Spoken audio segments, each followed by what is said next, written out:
Hello friends, कैसे हैं आप सब। राधे राधे। आज मैं आपको कथा बनाऊंगी कि जब ब्रह्मा जी को अपने कार्य करने में होने लगी परेशानी, ब्रह्मा विष्णु और महेश इन त्रिमूर्तियों को कौन नहीं जानता। एक और जहां ब्रह्मा जी को सृष्टि का रचयिता माना जाता है, तो वहीं भगवान विष्णु को संसार का पालनहार और भगवान शिव को संहारता देवता माना जाता है। इन त्रिदेव में से भगवान विष्णु और भगवान शिव की पूजा पूरी दुनिया में होती है, लेकिन ब्रह्मा जी की पूजा संसार में कहीं नहीं होती। क्या आप जानते हैं ऐसा क्यों है? उनका मंदिर भी कहीं नहीं है। इसके पीछे भी एक कारण है, क्योंकि अपने ही कार्य में उन्होंने एक तरह से अपने ही कार्य में उनको परेशानी हो गई। यूं तो धरती लोक पर ब्रह्मा जी के कई मंदिर हैं, लेकिन वहाँ ब्रह्मा जी की पूजा करना वर्जित माना गया है। पौराणिक कथाओं के अनुसार एक बार ब्रह्मा जी के मन में धरती की भलाई के लिए यज्ञ करने का ख्याल आया। अब यज्ञ के लिए जगह की तलाश करनी थी, तो इसके लिए उन्होंने अपनी भा से निकले हुए एक कमल को धरती लोक की ओर भेजा। कहते हैं कि जिस स्थान पर वह कमल गिरा, वहाँ ब्रह्मा जी का एक मंदिर बनाया गया है। यह स्थान है राजस्थान का पुष्कर शहर, जहाँ उस पुष्प का एक अंश गिरने से तालाब का निर्माण भी हुआ था। तो ये तो जानकारी मैंने आपको दे दी।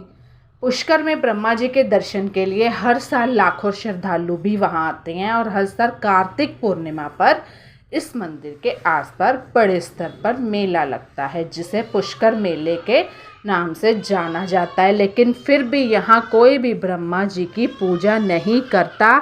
ऐसा क्यों है? कुछ तो जानते हैं। पौराणिक कथाओं के अनुसार ब्रह्मा जी यज्ञ करने के लिए ब्रह्मा जी पुष्कर पहुँचे, लेकिन उनकी पत्नी सावित्री ठीक समय पर नहीं पहुँची। पूजा का शुभ मुहूर्त बीतता जा रहा था। सभी देवी देवता यज्ञ स्थली पर पहुंच गए थे, लेकिन सावित्री का कोई अता पता नहीं था। कहते हैं कि जब शुभ मुहूर्त निकलने लगा, तब कोई उपाय ना देखकर ब्रह्मा जी ने नंदिनी गाय के मुख से गायत्री को प्रकट किया और उनसे विवाह कर अपना यज्ञ पूरा किया। अब जब इतनी देरी हो रही थी, मुहूर्त निकल रहा था, तो ब्रह्मा जी को जो सूझा उन्होंने वो कर दिया।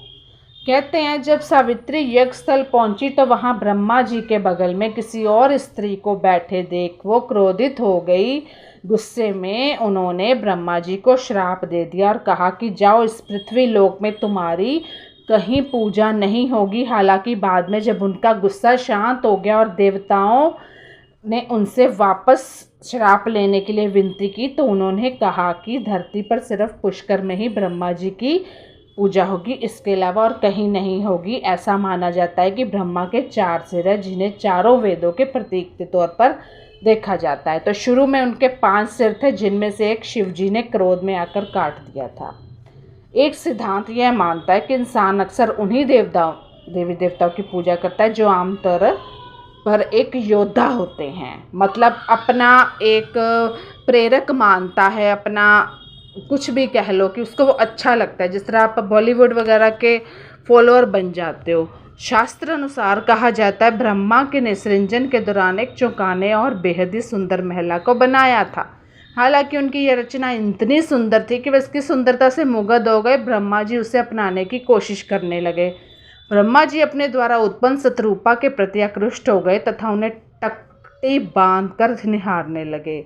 सतरूपा ने ब्रह्मा जी की दृष्टि से बचने की हर कोशिश की, किंतु असफल रही। कहा तो यह भी जाता है कि सतरूपा में हजारों जानवरों में बदल जाने की शक्ति थी और उन्होंने ब्रह्मा जी से बचने के लिए ऐसा ही किया था।